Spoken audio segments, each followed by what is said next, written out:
اللہ سبحانہ و تعالیٰ کے نام پاک سے آغاز جو بڑا مہربان نہایت رحم فرمانے والا ہے، اور کروڑوں درود و سلام ہمارے اور آپ کے آقا حضرت احمد مجتبیٰ محمد مصطفیٰ صلی اللہ علیہ وآلہ وسلم پر کہ آپ کی خدمت اقدس میں ہدایہ درود پیش کرنا اہل ایمان کے لیے دنیا اور آخرت میں کامیابی، بھلائی، فلاح، نجات اور بلندی درجات کا ذریعہ ہے۔ اللہم صلی علی سیدنا و مولانا محمد وعلی آل سیدنا و مولانا محمد وبارک وسلم۔ ناظرین محترم، السلام علیکم ورحمۃ اللہ وبرکاتہ۔ میں ہوں آپ کا میزبان محمد رئیس احمد، اور پیش کیا جا رہا ہے پروگرام روشنی سب کے لیے۔ آپ جانتے ہیں کہ قرآن اور تصور توحید یہ موضوع ہے۔ کل بھی اس پر بہت ہی اچھے انداز میں ہمارے علماء اور اسکالرز نے گفتگو فرمائی اور بہت ہی عمدہ جوابات عنایت فرمائے۔ اگرچہ وقت کی قلت پیش نظر رہتی ہے، لیکن اس ہی وقت میں رہتے ہوئے مختصر اور جامع جوابات آپ تک پہنچاتے ہیں ہمارے علماء۔ اور آج بھی وہی موضوع ہے جیسے کہ میں نے کل عرض کیا تھا کہ قرآن اور تصور توحید، بنیادی جو قرآن کریم میں جو فلسفہ توحید ہے، تصور توحید ہے، یہ ایک اساسی اور بنیادی موضوع ہے قرآن کریم کا، اور اس کے حوالے سے اس کو ثابت کرنے کے لیے کئی دلائل قرآن کریم نے دیے ہیں۔ اچھا، اس کے لیے نقلی اور عقلی دلائل موجود ہیں، اس پر علماء حضرات بیان بھی فرماتے ہیں۔ پھر یہ کہ اس کے ساتھ ساتھ جہاں عقلی توجیہات کو شامل کیا جاتا ہے، جہاں اس کی اہمیت کو ظاہر کیا جاتا ہے، اس کی حقیقت کے حوالے سے کل بھی بات ہوئی۔ پھر اس کے جو اثرات ہیں، یعنی ہمارے اخلاق و کردار پر اثرات، ہماری تمدنی ترقی پر اثرات، ان تمام چیزوں کو پیش نظر رکھتے ہوئے اگر اس موضوع کو ہم یہاں تک پہنچائیں کہ آیا اس کے جو قرآن کریم جو دلائل دے رہا ہے عقیدہ توحید پر وہ کیا ہے، آج انشاءاللہ اس کو ڈسکس کریں گے۔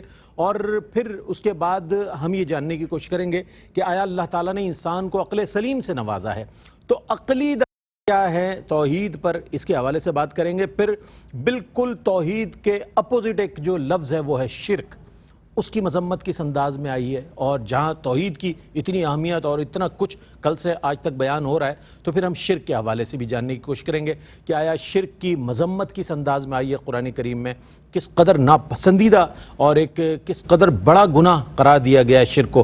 ان الشرک لظلم عظیم کی صورت میں یہ بھی انشاءاللہ اس پر بھی بات کریں گے۔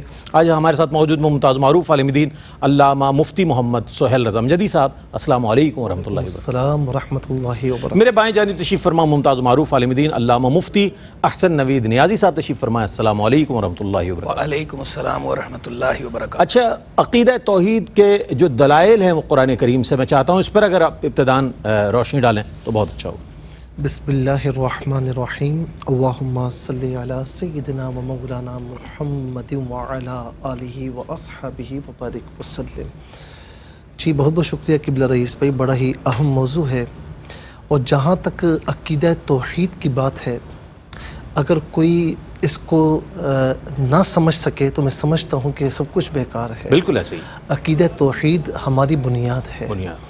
اچھا، جہاں تک عقیدہ توحید کا ذکر ہے تو اللہ رب العالمین نے کئی مقامات پر اس کا ذکر فرمایا۔ بالکل بالکل۔ مثال کے طور پر آیت الکرسی آپ دیکھ لیجئے، اللہ لا الہ الا هو الحی القیوم لا آغاز ہی یہاں سے ہو رہا ہے، اللہ وہو العلی العظیم تک پڑھیں تو سب کچھ عقیدہ توحید کا توحید ہی ذکر توحید ہے، اللہ۔ اچھا، اسی طریقے سے سورہ اخلاص، سورۃ الاخلاص، بے شک، قل هو اللہ احد اللہ الصمد یہ لم تو سورہ یلد توحید ولم ہے۔ یولد ولم یکن لہ کیا بات کفوا احد۔ اور ایک صحابی تھے نا، وہ ہر رکعت میں یعنی جب بھی سورت پڑھنی ہوتی تو سورہ فاتحہ کے بعد سورہ اخلاص پڑھتے ہیں۔ اچھا، جب حضور نبی کریم علیہ السلام تک بات پہنچی تو آقا نے فرمایا کہ کیوں ایسا کرتا ہے؟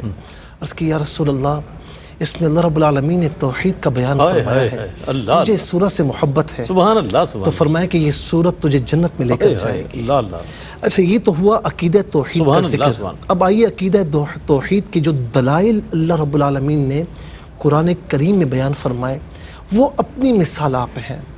اب مثال کے طور پر آپ دیکھیں کہ کفر و شرک ہے، بتوں کی پوجا کی جا رہی ہے، اور ان حالات میں باقاعدہ قرآن کریم یہ بتا رہا ہے کہ تم اللہ پر ایمان لاؤ اور اللہ کے ساتھ کسی غیر کو اپنی عبادتوں میں شریک نہ کرو، بالکل، ہاں، اللہ تعالیٰ کی توحید کے تقاضے پورے کرو۔ اور باقاعدہ ہم اگر نگاہ ڈالیں، قرآن کریم کی تلاوت کریں، اسے سمجھیں، تو باقاعدہ قرآن کریم نے کنورسیشن فرمائی ہے ان سے، دلائل تفصیلی طور پر بیان فرمائے، انہیں بار بار سمجھایا، اور اس دور کے اعتبار سے سمجھایا ٹھیک ہے نا. اب اس کی کئی مثالیں ہمارے سامنے قرآن کریم میں موجود ہیں. جی. مثال کے طور پر جب انہوں نے ایک بات یہ کہی کہ آپ کس رب کی بات کرتے ہیں, کس رب کی بات کرتے ہیں, ہم نے دیکھا ہی نہیں ہے, ہم نے تو رب تعالیٰ کو دیکھا نہیں. تو حضور نبی کریم علیہ الصلوۃ والسلام نے ایک بات فرمائی کہ فقط لبثت فیکم عمرا من قبلہ, تم نے رب کو تو نہیں دیکھا لیکن اس کے نبی کی زندگی کو تو دیکھا ہے نا. اپنی مثال پیش کر دیا. اللہ, جب محبوب ایسا ہے, جب مخلوق ایسی ہے, اس کے محبوب ایسے ہیں, تو خالق کیسا ہوگا. خالق کیسا. پھر اس کے بعد آپ دیکھیں کہ ابراہیم علیہ الصلوۃ والسلام کا ذکر ملتا ہے. قرآن کریم نے یہ باقاعدہ مشرکین کو سمجھایا ہے. اچھا آپ دیکھیں کتنی لوجیکلی انداز میں, کتنے پیار بھرے انداز میں ابراہیم علیہ الصلوۃ والسلام کا جو واقعہ ہے اس میں کیا ملتا ہے کہ آپ نے سارے بتوں کو پاش پاش کر ڈالا, بالکل, اور کلہاڑا بڑے بت کے کاندھے پر رکھا. وہ سب کے سب اپنے عیش و آرام سے فارغ ہو کر آئے, دیکھا یہ کیا ہوا, سارے نشے کافور ہو گئے. نمرود کے پاس آئے کہ ہوا کیا ہے. وہ بڑا چالاک تھا, اس نے کہا یہ بتاؤ کہ کوئی بندہ ایسا ہے جو بتوں کے بارے میں اس طرح کی باتیں. کہا یقال لہ ابراہیم, ابراہیم ہے جو کرتا ہے. کہا لے کر آؤ اس کو. اب ابراہیم علیہ السلام سے جب پوچھا گیا تو کتنی پیاری بات فرمائی. فرمایا مجھ سے کیا پوچھتے ہو, آلہ قتل جس کے کاندھے پر ہے اسے پوچھو. کبیرہم ھذا فاسألوہم ان کانوا ینطقون, پوچھو اس سے. تو انہوں نے کیا کہا جب وہ مشورہ کرنے کے بعد آئے, ثم نکسوا علی رؤوسہم لقد علمت ما ھؤلاء ینطقون. ابراہیم تم جانتے ہو کہ یہ بول نہیں سکتے. کیا بات ہے, کیا ایسی لوجک, ایسی دلیل قائم فرمائی. پھر فرمایا اف لکم ولما تعبدون من دون اللہ, تم پر بھی اف ہے, ان پر بھی اف ہے. ما لا ينفعکم شیئا ولا یضرکم, یہ نہ کسی کو نفع پہنچا سکتے ہیں نہ نقصان پہنچا سکتے ہیں. جو کسی کو نفع نقصان نہ پہنچا سکے وہ رب نہیں ہوتا, رب نہیں ہوتا, وہ رب نہیں ہو سکتا. کیا بات. اسی طریقے سے ستاروں کی بات آئی. انہوں نے کہا یہ ستارے جو ہے وہ یہ ہم ان کی پوجا کرتے ہیں.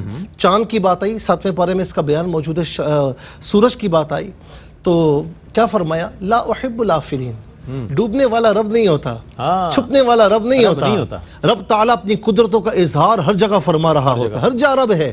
پھر فرمایا کہ باقاعدہ یہ فرمایا کہ میں اس بات پر اللہ تعالیٰ کا شکر گزار ہوں کہ اس نے مجھے تم میں سے نہیں کیا ہے, مجھے توحید کا علم بردار بنایا ہے. پھر آپ یہ دیکھیں کہ اللہ رب العالمین نے کتنے پیارے انداز میں فرمایا کہ ان الذین تدعون من دون اللہ لن یخلقوا ذبابا ولو اجتمعوا لہ. وہ لوگ وہ لوگوں, بے شک وہ لوگ جو اللہ کے سوا اوروں کی عبادت کرتے ہیں نا, تو ایسا کرو کہ جن کی تم عبادت کرتے ہو نا سب کو بلا لو. اللہ اللہ, سب کو بلا لو, جمع ہو جائیں, ایک مکھی بنا کر دکھا دیں. وَإِن يَسْلُبْهُمُ الذُّبَابُ شَيْئًا لَا يَسْتَنْقِذُوهُ مِنْهُ, بلکہ مکھی تمہارے سامنے سے کوئی چیز لے کر جائے اسے لے آؤ, تم کچھ نہیں کر سکتے, کچھ نہیں کر سکتے. ایک مرتبہ ایک مقام پر اور فرمایا وَهُوَ يُطْعِمُ وَلَا يُطْعَمُ, تم اللہ کے سوا جن کو پوچھتے ہو نا کیا کر سکتے ہیں وہ, بولا تمہارا رب جو ہے وہ کھلاتا ہے, وہ کھلاتا ہے لیکن اسے کوئی نہیں کھلاتا, وہ پلاتا ہے اسے کوئی نہیں پلاتا. تو رب وہ ہوتا ہے جو کھلاتا بھی پلاتا بھی ہے, خود نہیں کرتا, وہ خود کسی کا محتاج نہیں ہے. تو اس طرح قرآن کریم میں ایک بار نہیں بار بار اللہ رب العالمین نے بڑے پیار بھرے انداز میں عقیدہ توحید کے دلائل قائم فرمائے. بہت عمدہ انداز میں قرآن کریم نے جو دلائل توحید کے حوالے سے, عقیدہ توحید کے حوالے سے پیش کیے, ابو الانبیاء حضرت سیدنا ابراہیم علیہ السلام کی بہت ہی وہ کنورزیشن جو بتائی نا آپ نے, جو باہمی ان کے سوال و جواب ہیں, تو وہ بہت ہی قرآن کریم ہے بنیادی طور پر. وہ اگر ہم پڑھیں اس کو تو ہم بہت آرام سے توحید کا پیغام جو ہے قرآن سے لے سکتے ہیں اگر ان واقعات کو سمجھے. اور قصص الانبیاء میں ایسے بہت سے واقعات مل جاتے ہیں. اب میں عقلی دلائل کی جانب آؤں گا کہ آیا عقلی دلائل جو ہیں عقیدہ توحید کے حوالے سے, تصور توحید کے حوالے سے, وہ کیا ہیں, اس پر مفتی صاحب انشاءاللہ بیان فرمائیں گے. ایک مختصر سا وقفہ ہے, وقفے کے بعد لوٹتے ہیں. مجھے امید ہے آپ کا اور ہمارے ساتھ رہے گا. ناظرین آپ کا خیر مقدم ہے. قرآن اور تصور توحید موضوع ہمارا یہ ہے, انتہائی اہم موضوع. اس موضوع کی وسعت پر اگر ہم جائیں تو میں سمجھتا ہوں کئی پروگرامز ہمیں درکار ہوں گے, لیکن ان پروگرامز کو ترتیب دیے جانے کا مقصد یہ کہ کم از کم 3 پروگرامز میں اس کو مختلف ڈائمنشن کے ساتھ پیش کیا جائے تاکہ موضوع بھی ڈسکرائب ہو سکے اور ہمارا پیغام بھی آپ تک پہنچے کہ بنیادی طور پر ہمارا کیا پیغام ہے. یہ پیغام ہے قرآن, بنیادی طور پر قرآن کا جو پیغام.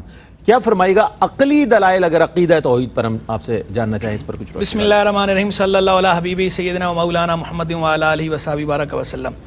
رئیس بھائی دیکھیں، ایک تو عقلی دلائل وہ ہیں جو بہت زیادہ دقیق اور پیچیدہ ہیں، غامض ہیں. تو ظاہری بات ہے چونکہ ویورز جو ہے ہمارے ہر ایک کی ذہنی سطح، انٹیلیکچوئل لیول ایک جیسا نہیں ہوتا، تو وہ تو ظاہری بات ہے ہم پروگرام کے اندر بیان نہیں کر سکتے. ہم وہ بیان کریں گے کہ جو عام فہم ہے جس کو سارے سمجھ سکیں. باقی جو دقیق غامض عقلی دلائل جاننا چاہتے ہیں، گفتگو کی ہے، کتب میں موجود ہے، وہ اگر جاننا چاہتے ہیں تو وہ امہات کتب کی طرف رجوع کریں، یا پھر جو ہے وہ ہم سے پرسنلی رابطہ کر لیں، دارالفتاح رابطہ کر لیں، تو انشاءاللہ ان کی وہ تسلی بھی کرا دی جائے گی. باقی جو عام فہم ہے، عام فہم کی طرف آئیں تو دیکھیں اللہ تبارک و تعالی نے ہر انسان کی فطرت میں یہ بات رکھی ہے. عقیدہ توحید بنیادی طور پر انسان کی فطرت میں موجود ہے. کوئی بھی عقل سلیم اور ذوق سلیم رکھنے والا ہو تو وہ توحید کے عقیدے تک پہنچ کر ہی رہتا ہے. اور اس کی مثال بیان کروں گا کہ ایک عرابی تھا دیہاتی. اس عرابی سے کسی نے پوچھا کہ جو ہے کیا کوئی اللہ تبارک و تعالیٰ کے وجود پر کوئی دلیل تم کیسے اللہ کو مانتے ہو؟ کہا مانتا ہوں. بولا کیسے مانتے ہو، کوئی دلیل؟ تو اب عرابی کی دلیل سنیں. وہ عرابی دلیل میں اسے کہتا ہے آگے سے کہ البارہ تدلو علی البعیر، کہ راستے میں کوئی مینگنی پڑی ہو نا تو وہ اس بات پہ دلالت کرتی ہے کہ یہاں سے کوئی اونٹ گزرا ہے، یہ اس کے اونٹ کے گزرنے پہ دلالت ہے. وَأَثَرُ الْأَقْدَامِ یدلو علی المسیر، اور اگر قدموں کے نشان راستے میں نظر آئے نا تو یہ اس بات کی دلیل ہے کہ یہاں سے کوئی انسان گزرا ہے. بالکل. پھر کہتے ہیں، پھر اس عرابی نے آگے کہا وَالرَّوْسُ يَدُلُّ عَلَى الْحَمِيرِ، اور کوئی گدھے کی مینگنی لید وغیرہ پڑی ہو وہ اس بات کی نشانی ہے راستے میں کہ یہاں سے کوئی گدھا گزرا ہے. یہ کہہ کے عرابی اب یہ دیکھیں کس طرح صغرا کبرا ملا کے وہ بیان کر رہا ہے. وہ آگے کہتا ہے فَالسَّمَاءُ ذَاتُ أَبْرَاجٍ وَأَرْضٌ ذَاتُ فِجَاجٍ وَبِحَارٌ ذَاتُ أَمْوَاجٍ أَلَا يَدُلُّ عَلَى ذَلِكَ. ہم نے کہا کہ اگر جب یہ ساری چیزیں جو ہے وہ دلالت کرتی ہیں کسی کے وجود پر، تو یہ جو برجوں والا آسمان ہے، یہ جو بچھی ہوئی زمین ہے، ہموار زمین، اور یہ موجوں سے موجیں مارنے والا ابھرتی ہوئی موجیں، ان موجوں والے جو سمندر ہیں، کیا یہ دلالت نہیں کرتے اس بات پر کہ ان کو بنانے والا، ان کو تخلیق کرنے والا کوئی ہے؟ تو یہ دیکھیں انسان جب بھی اس کائنات میں اس قدرت کی جتنی نشانیاں ہیں ان سب میں جب بھی غور کرے گا تو وہ اس نتیجے پر پہنچ کر ہی رہے گا کہ یقیناً اس سب کو بنانے والا کوئی ہے اور وہ وہی خدا ہے، اور وہ ایک خدا ہے جس نے اس سب کو بنایا. ابن المعتز ایک بڑا عرب شاعر گزرا ہے، اس نے تو باقاعدہ یہ بات تعجب کرتے ہوئے کہی تھی کہ مجھے یہ سمجھ نہیں آتی کہ کوئی اللہ کی نافرمانی کیسے کرتا ہے یا اللہ تبارک و تعالیٰ کا انکار کیسے کرتا ہے. کیوں؟ آگے وجہ فی کل شیء لہ آیا، یہ شعر ہے اس کا، فی کل شیء لہ آیا تدل علی انہ الواحد، کہ ہر چیز میں، کائنات کی ہر شے میں کوئی نہ کوئی نشانی ایسی موجود ہے جو اس بات پہ رہنمائی کرتی ہے کہ وہ ایک ہے جس نے اسے بنایا.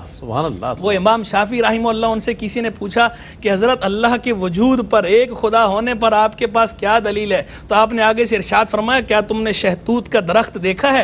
کہا جو شہتوت کے درخت کے پتے ہیں، جتنے پتے یہ سب کے سب یکساں ہوتے ہیں.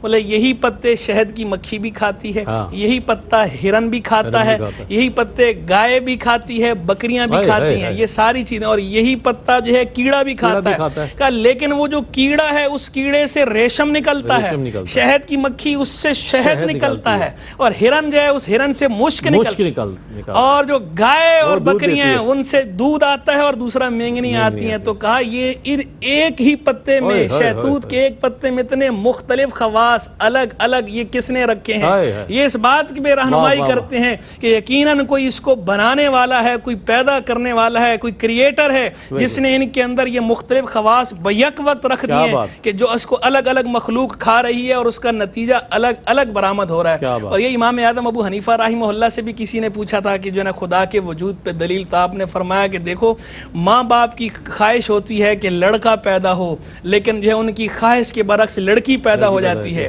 ماں باپ کی خواہش ہوتی ہے کہ لڑکی پیدا ہو، لیکن ان کی خواہش کے برعکس لڑکا پیدا ہو جاتا ہے. تو وہ ذات جو ان کی خواہش کی تکمیل سے مانے ہے اور اپنی طاقت کا مظاہرہ کر کے ان کی خواہش کے برعکس چیز پیدا کر دیتی ہے، وہ ذات اللہ ہے. وہ دلیل ہے اس بات کی. اچھا یہاں کوئی کہہ سکتا ہے کہ جناب یہ تو ایکس کروموسوم اور وائی کروموسوم کا کمال ہے کہ ایکس کروموسوم اگر وائی کروموسوم پہ غالب آ جائیں تو میل پیدا ہوتا ہوتا ہے, وائی کروموسوم جو ہے وہ ایکس کروموسوم پہ غالب آ جائے تو فیمیل پیدا ہوتا ہے, تو اس کا جواب یہ دیں گے ہم کہ جناب یہ ایکس کروموسوم کو کس نے پیدا کیا, یہ وائی کروموسوم کو کس نے پیدا کیا, اس کا بھی کوئی کریٹر ہے.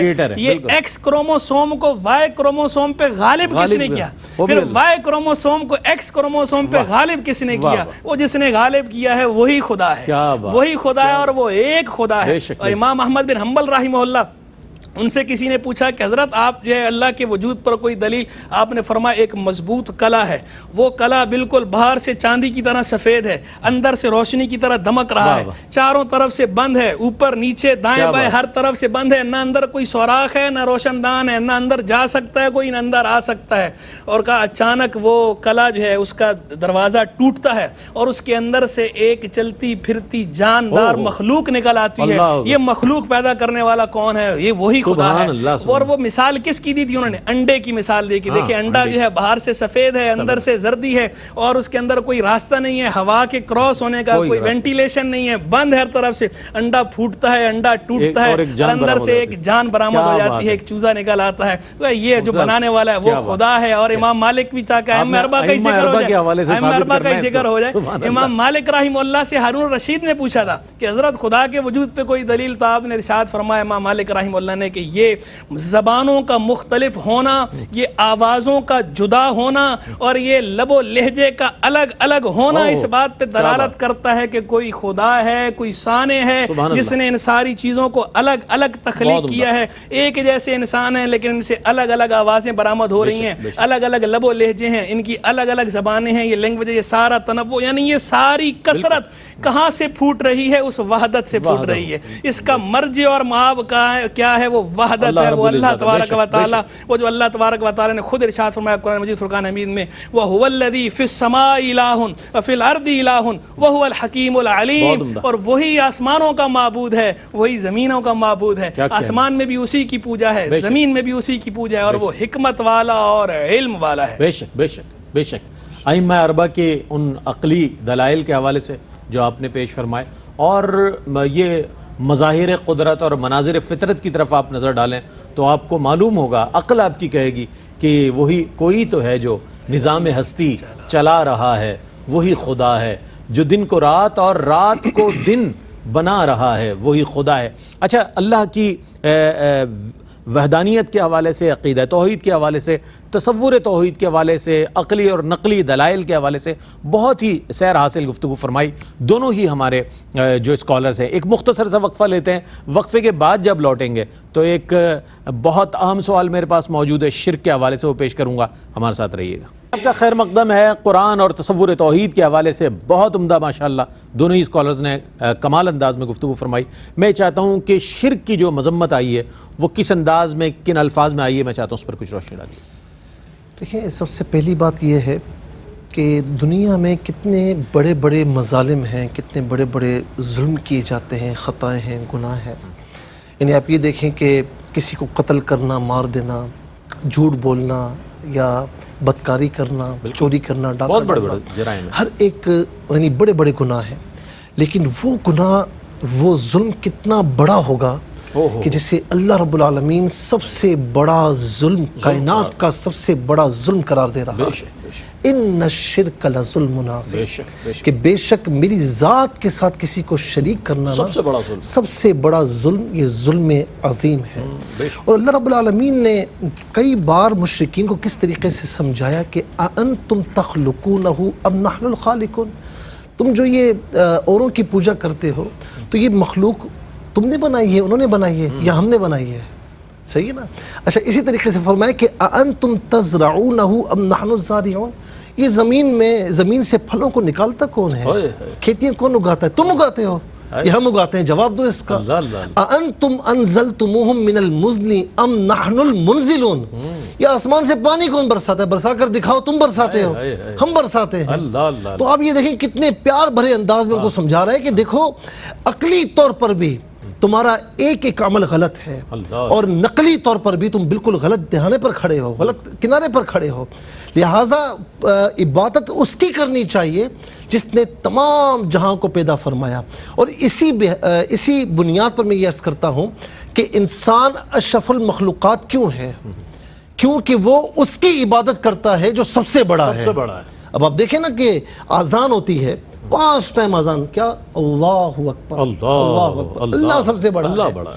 تو جب وہ کائنات میں سب سے اعلیٰ جس نے سب کو پیدا فرمایا، سب کی تخلیق فرمائی، سب کا خالق و مالک ہے، اس کی عبادت کرتا ہے، اس کی بندگی کرتا ہے، تو گویا کہ وہ اشرف المخلوقات ہے. بے شک. اور اگر اپنے سے کمتر کی بندگی کر رہا ہے، پوجا کر رہا ہے، جانوروں کی، ادھر ادھر پتھروں کی، اس لیے تو نہیں پیدا اپنے ہاتھوں سے، تو پھر وہ اسفل السافلین ہے. پھر وہ فرمایا نا کہ اولئک کالانعام بل ہم اضل، ایسا بندہ پھر چوپایوں سے بھی کمتر ہے، پھر وہ کسی کام کا نہیں ہے.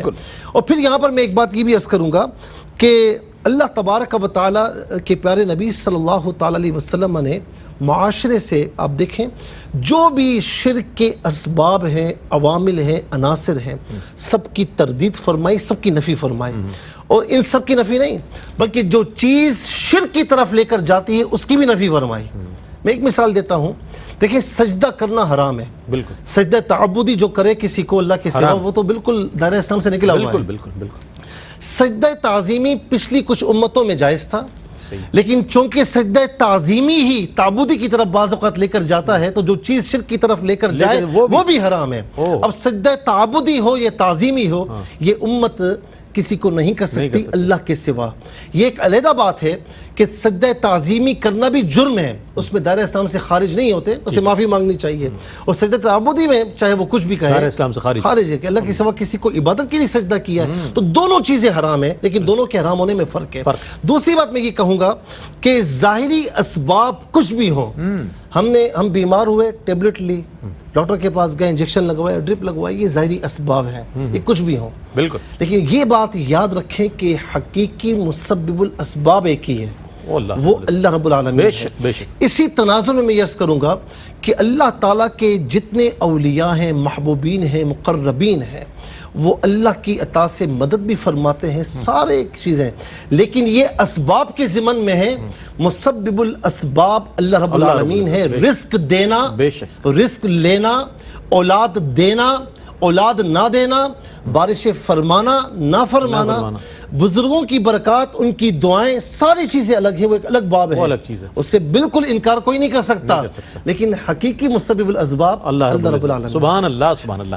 اچھا، شرک کے حوالے سے بہت زیادہ لوگ جو ہیں باتیں کر رہے ہوتے ہیں، اس کے مختلف انداز میں تشریحات کر رہے ہوتے ہیں، یہ بھی شرک ہے، یہ بھی شرک ہے، یہ بھی شرک، ایسا بھی شرک، ویسا بھی شرک. لیکن بڑی بنیادی بات مفتی صاحب نے ارشاد فرما دی. میں یہ چاہتا ہوں حضرت کہ شرک کی نوعیت اور اس کی اقسام کے حوالے سے میں چاہتا ہوں کچھ. دیکھیں، سب سے پہلی بات تو آپ یہ دیکھیں کہ اللہ تبارک و تعالیٰ نے قرآن مجید فرقان حمید برہان رشید میں ارشاد فرمایا، ان اللہ لا یغفر ان یشرک بہ ویغفر ما دون ذلک لمن یشاء، کہ بے شک اللہ جو ہے وہ شرک سے نیچے کے جو گناہ جس کو چاہے معاف کر دے گا، لیکن شرک کو معاف نہیں فرمائے گا. اللہ نے بالکل جو ہے کرسٹل کلیئر جو ہے یہ اعلان فرمایا ہے، جو قرآن مجید فرقان حمید میں موجود ہے. پھر آپ پورا قرآن اٹھا کے دیکھیں، جتنی مذمت آپ کو شرک کی نظر آئے گی، اتنی مذمت کسی چیز کی نظر نہیں آئے گی. جتنا زور توحید پہ دیا گیا ہے، اتنا زور آپ کو کسی بھی بات پہ نظر نہیں آئے گا. تو میں یہ کہوں گا ناظرین کو، اور ہم سب کے لیے یہ بات ہے کہ ہم قرآن مجید فرقان حمید کو پڑھیں اور اپنی زندگی پہ اس کا امپلیمنٹیشن کریں کہ قرآن مجید فرقان حمید کس طرح ایڈریس کرتا ہے معاشرے کو، اور قرآن کس طرح کا معاشرہ بنانا چاہتا ہے. ہم کس معاشرے کی تشکیل مقصود ہے، معاشرے کی تشکیل مقصود ہے، ہم اس طرف آئیں اور وہ طرز، وہ انداز اختیار کریں کہ جو انداز قرآن کو مطلوب ہے، جو انداز اللہ کو مطلوب ہے، جو انداز انبیاء کرام علیہم السلام کا تھا، جو انداز اولیاء کرام رحمہم اللہ کا تھا، کہ وہ سب کے سب انبیاء کرام علیہم السلام ہوں یا اولیاء کرام ہوں، سب کے سب مخلوق کو خالق کے ساتھ جوڑتے تھے، مخلوق کو خالق کے ساتھ جوڑتے تھے، وہ وسیلہ تھے. تو ہم انبیاء کرام علیہم السلام کا وسیلہ اپنی جگہ بالکل مسلم ہے، ان کا وسیلہ ہم اختیار کریں گے، ان کا وسیلہ اختیار کیے بغیر تو کوئی چارہ ہی نہیں ہے مسلمان کے لیے. وسیلہ اختیار کریں گے، اولیاء کرام کا وسیلہ بھی اختیار کریں گے، توسل کریں گے، لیکن جو مستعان حقیقی ہے، جس سے حقیقتاً مدد طلب کی جاتی ہے، جس سے حقیقتاً لو لگانی ہے، وہ لو ہم نے اللہ سے لگانی ہے. وہ انبیاء کرام علیہم السلام ہمیں اللہ سے جوڑنا چاہتے ہیں، ہم نے اللہ سے جوڑنا ہے. اولیاء کرام ہمیں اللہ سے جوڑنا چاہتے ہیں، ہم نے اللہ سے جوڑنا ہے. باقی ٹھیک ہے کوئی اگر ان کو اللہ تبارک و تعالیٰ کی مدد کا عون الہی کا مظہر سمجھ کر کوئی اگر ان سے استعانت کرتا ہے تو وہ بھی اپنی جگہ دائرہ جواز میں ہے، اس کا انکار ہم نہیں کر رہے، لیکن ہم اصل بات کی طرف توجہ دلا رہے ہیں کہ جو ہم نماز کے اندر کہتے ہیں، سورہ فاتحہ پڑھتے ہیں، ایاک نعبد و ایاک نستعین، تو یہ جو ایاک نستعین ہے اس کے مظاہر ہماری پریکٹیکل لائف میں، ہماری عملی زندگی میں نظر آنے چاہیے۔ بالکل بالکل۔ اب آ جائیں اس بات کی طرف کہ شرک کی نوعیت اور کیفیات میں ہم تو شرک دیکھیں، اللہ تبارک و تعالیٰ کی ذات میں کسی کو شریک ٹھہرانا یہ شرک ہے، اللہ کی صفات میں کسی کو شریک ٹھہرانا یہ شرک ہے، اللہ کے افعال میں کسی کو شریک ٹھہرانا یہ شرک ہے۔ لیکن یہ بات بھی سمجھ لینی چاہیے کہ شریک ٹھہرانے کا مطلب یہ ہے کہ جس طرح اللہ کی صفت مانتے ہیں اسی طرح کسی مخلوق کی صفت مانے تو شرک ہوگا۔ جیسے اللہ کی صفت ہے وہ اللہ کی صفت ذاتی ہے، اللہ کی صفت ہے اللہ مستقل بذات ہے اور غنائے مطلق رکھتا ہے، غنی مطلق ہے، بے نیاز ہے، کسی کا محتاج نہیں ہے، یہ اللہ کی صفت یہ ہے۔ اور مخلوق کے لیے کوئی اللہ کی عطا سے کوئی وصف مانتا ہے تو یہ شرک نہیں ہے، اسے شرک کہنا یہ بھی زیادتی ہے۔ جس طرح اللہ بھی حی ہے ہم بھی حی ہیں، اللہ زندہ ہے ہم بھی زندہ ہیں، خود آیت الکرسی میں نا الحی القیوم، لا الہ الا هو الحی القیوم، تو حی زندہ، اللہ بھی زندہ ہے ہم بھی زندہ ہیں، لیکن اللہ کی حیات حقیقی ہے، اللہ کی حیات ذاتی ہے، ہماری حیات عطائی ہے، اللہ کی عطا سے ہے۔ اللہ کی حیات باقی ہے، ہمیشہ ازلی ابدی ہے، ہمیشہ سے ہے ہمیشہ رہے گی۔ ہماری جو حیات ہے وہ حادث ہے، نہ ازلی ہے نہ ابدی ہے، اللہ کے بنانے سے ہوئی ہے۔ تو یہ فرق ہے، جب یہ فرق آ گیا تو اس فرق کے ہوتے ہوئے اب اس طرح کسی کو مشرک ٹھہرانا یا کسی پہ شرک کا فتویٰ چسپا کرنا یہ بھی غلط ہے۔ تو یعنی افراط اور تفریط ہے، دو انتہائیں ہیں، ہم نے دونوں انتہاؤں سے بچ کر بالکل اعتدال کے ساتھ رہنا ہے۔ الاعتدال حلیت الرجال، اعتدال مردوں کا زیور ہے، ہم نے اعتدال اختیار کرنا ہے۔ خیر الامور اوساطھا، سب سے عمدہ امور میں کون سا امر ہوتا ہے جو توازن کے ساتھ ہو، میانہ روی ہو، بیچ میں ہو۔ تو ہم نے یہ ہم امت وسط ہیں، ہم بیچ والی امت ہیں، بہترین امت ہیں، تو ہم نے اسی انداز کو اختیار کرنا ہے، نہ اس انتہا پہ جانا ہے نہ اس دیکھیں الحمدللہ یہ جو دونوں پروگرام کل سے لے کر آج تک آپ نے دیکھیں، اس میں عقیدہ توحید، تصور توحید از روح قرآن بیان کیا گیا، عقلی حوالے سے اس کے دلائل پیش کیے گئے، بہت اچھے انداز میں علماء حضرات نے بیان فرمایا۔ لیکن یہ ہوتا ہے کہ جب توحید بیان کی جاتی ہے تو پھر مسلمانوں کو بھی یہ جو مشرک قرار دے دیا جاتا ہے، جناب یہ بھی شرک ہو رہا ہے وہ بھی شرک ہو رہا ہے۔ تو آج یہاں پر میں چاہتا ہوں بس آخری جو سوال ہے وہ بھی پیش کر دوں، اس میں شامل کر دیے گا کہ معاشرتی سطح پر عقیدہ توحید کے جو اثرات مرتب ہوتے ہیں یہ بیان فرما دیجیے جو آپ فرما رہے ہیں اس کو بھی۔ پہلی بات تو یہ عرض کروں گا کہ اللہ رب العالمین کا نام رؤوف بھی ہے، مہربان، رحیم، رحم کرنے والا۔ اس نے اپنے محبوب کو خود رؤوف الرحیم فرمایا سورہ توبہ کے آخر میں۔ تو کیا مطلب یہ شرک ہے؟ وہ رؤوف ہے، وہ رحیم ہے، اسے کسی کی احتیاج نہیں، مستقل بالذات، جس طرح فرمایا گیا۔ لیکن حضور نبی کریم صلی اللہ علیہ وسلم اگر رؤوف ہیں، صفت رأفت ہے، صفت رحمت ہے، اللہ کی عطا سے، وہ اللہ کے محتاج ہے۔ بس یہی سمجھنے کی بات ہے، یہ بات سمجھنے کی ضرورت ہے۔ دوسری بات میں یہ عرض کروں گا کہ جس معاشرے میں عقیدہ توحید ہو، جس کی بنیادوں میں عقیدہ توحید ہو، کوئی مشرکانہ کوئی ایسی چیز نہ ہو، تو تین مرکزی چیزیں میں بیان کروں گا، ویسے تو بہت سی چیزیں ہیں۔ سب سے پہلا جو اس معاشرے میں ایک احساس پیدا ہوتا ہے نا، وہ ہے احساس بندگی۔ ہاں، احساس بندگی، یعنی جو معاشرہ خالص توحید پر قائم ہو تو وہاں مشرکانہ تصورات پائے بھی نہیں جاتے، اور جہاں پر احساس بندگی ہو جائے کہ مولا تو میرا رب ہے، میں تیرا بندہ ہوں، ساری باقی باتیں ختم ہو جاتی ہیں۔ نمبر دو، احساس جواب دہی، مالک یوم الدین۔ دیکھیں نا کہ جن آفیسز میں جی میں آپ کو عرض کروں، جن آفیسز میں کیمراز نہیں لگے ہوئے ہوتے، کوئی احتساب نہیں ہوتا، کچھ بھی نہیں ہوتا، وہاں آپ دیکھیں کیا ہوتا ہے، جو چاہو کر لو۔ میں مثال پیش کر سکتا ہوں، نہیں کر رہا، لیکن جن آفیسز میں کیمراز لگے ہوئے ہوں اور احتساب کا پورا نظام ہو، کر لے کوئی مستی وہاں پر، کوئی نہیں سکتا، جائے باہر جائے، نماز کے نام پر گھنٹہ خرچ کر کے آئے، یہاں جا رہا ہوں وہاں جا رہا ہوں 2 گھنٹے کے بعد واپس ہے یہ کرنا نا اس کو پتہ ہے کیمرے میں سب نظر آ رہا ہے. اچھا کہ اسٹیکر ہوتا تھا کہ اللہ دیکھ رہا ہے, اب یہ ہوتا ہے کہ کیمرے کی آنکھ دیکھ رہی ہے, کیمرے لوگ اس کی سے ڈرتے ہیں. آنکھ سے ڈرتے ہیں, کیمرے کی آنکھ سے لیکن ڈرتے ہیں. اللہ رب العالمین اللہ لا الہ الا هو الحی القیوم لا تاخذہ سنۃ ولا نوم, نہ اسے اونگ آتی ہے نہ نیند آتی ہے, وہ ہمیشہ سے زندہ ہے, ہمیشہ قائم رہنے والا ہے, اس سے خوف نہیں آتا. تو جب یہ احساس پیدا ہو جائے کہ مالک یوم الدین روز جزا کا مالک, تو میں سمجھتا ہوں کہ پھر یہ احساس جواب دہی ہمیں صراط مستقیم پر گامزن رکھتا ہے, اور عقیدہ توحید بھی یہی ہے. پھر اس کے ساتھ آخری بات کہ خود اعتمادی اور یقین, کہ جہاں پر عقیدہ توحید ہوگا بندہ خود اعتماد. دیکھیں جسے ہر کسی کے آگے جھکنا پڑتا ہے نا اس میں کبھی اعتماد نہیں آتا, جس کو پتہ ہے کہ میں ایک کے آگے جھکوں گا. عقیدہ توحید کانفیڈنس دیتا ہے انسان کو. مثال کے طور پر ایسا ہی ہے بالکل, کسی ادارے کے بہت سے باس ہوں, وہ کہیں گے یار کیا مصیبت ہے کس کو جواب دوں, لیکن جہاں کا ایک ہی باس ہو تو جواب دینا آسان ہے کہ مجھے اس کو جواب دینا ہے. تو پوری کائنات کا سارے جہاں کا خالق و مالک ایک ہی ہے, اور جواب دہی اسے کرنی ہے. تو میں سمجھتا ہوں کہ وہ اللہ سے ڈرے گا, دنیا میں کسی سے نہیں ڈرے گا. اور اللہ وہ ہے جس کو ہم مانتے ہیں, وہ قادر بھی ہے اور وہ سنتا بھی ہے, وہ دعائیں قبول فرمانے والا بھی ہے.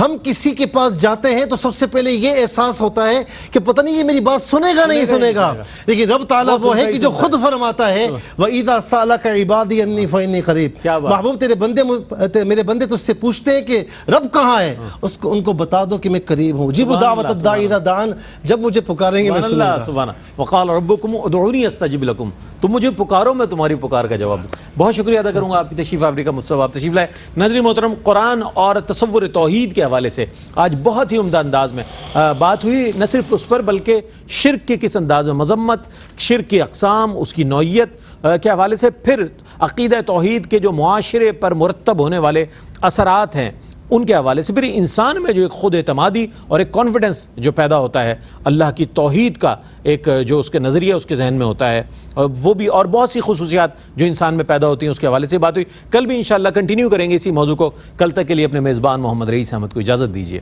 اللہ حافظ.